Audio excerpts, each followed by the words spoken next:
Bonjour à tous et bienvenue sur Afrique Sport pour la matinale. Nous la débutons comme toujours en Afrique du côté de l'Algérie pour parler mercato avec Houchin Benayada. S'il ne prolonge pas son contrat avant juin, le latéral droit international algérien sera libre. Une situation qui attire la convoitise de plusieurs clubs. La situation du défenseur du CS Constantine est suivie par l'Espérance de Tunis qui veut tenter le coup pour s'attacher les services du joueur. Le club tunisien va tenter de prendre contact avec l'entourage du joueur dans les tout prochains jours. L'Espérance aura de la concurrence puisque le joueur a plusieurs offres de clubs algériens et aussi quelques touches à l'étranger. De ces joueurs africains qui secouent l'Europe, nous avons Sadio Mané. Il est su, le Sénégalais est voulu par les grands clubs, mais plus par le Real Madrid aux dernières nouvelles.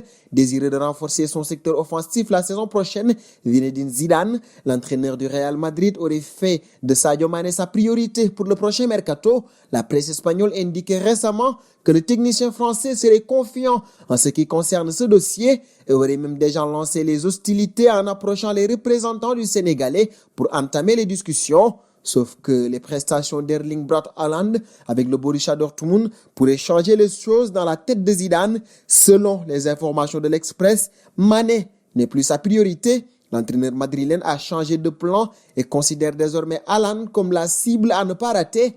Ainsi donc, le joueur de Liverpool ne serait plus qu'un plan B pour le coach du Real Madrid.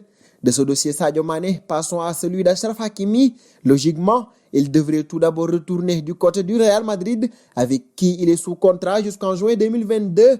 Mais de nombreuses écuries lorgnent déjà sur son cas pour le récupérer cet été. Parmi elles, le Borussia Dortmund qui souhaite continuer l'aventure, mais aussi Chelsea de Frank Lampard. En effet, selon 11 mondial, les Blues se verraient bien accueillir l'international marocain, capable de jouer dans le couloir droit comme gauche, aussi à l'aise dans un dispositif à 4 ou 5 défenseurs. Nous filons désormais en Europe pour débuter cette seconde partie de la matinale et nous parlons de la possibilité de l'annulation de la Champions League et la Ligue Europa. Alexander Seferin, président de l'UEFA, a évoqué la crise de coronavirus et l'impact qu'elle pourrait avoir sur la Ligue des Champions et la Ligue Europa. Le dirigeant du football européen a révélé les différents plans envisagés de l'institution dans la perte de la saison en cours.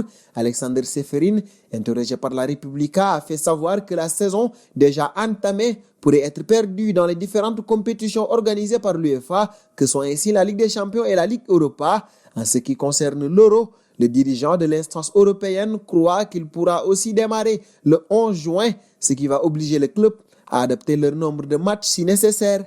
De cette situation complexe à l'UEFA, passons à une autre qui sévit à la vieille dame.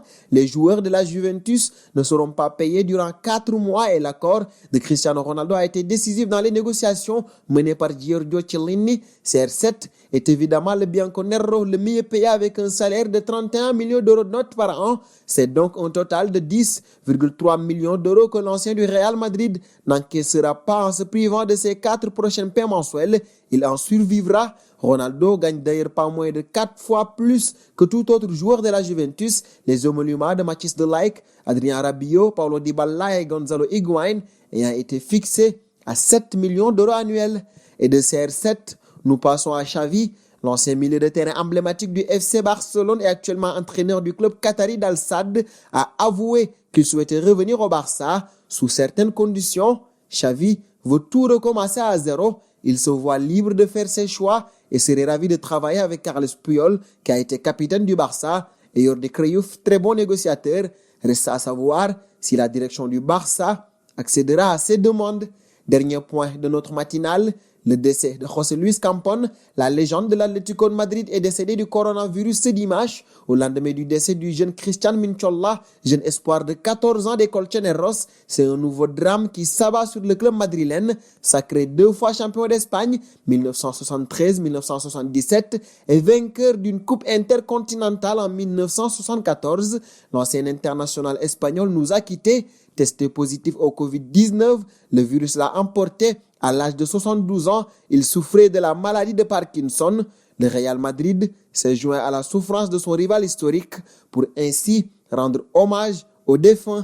Et c'est sur cette nouvelle que nous fermons cette matinale de ce lundi. Nous vous remercions de l'avoir suivi et vous donnons rendez-vous demain sur Afrique Sport. C'est pour ne rien manquer du football mondial.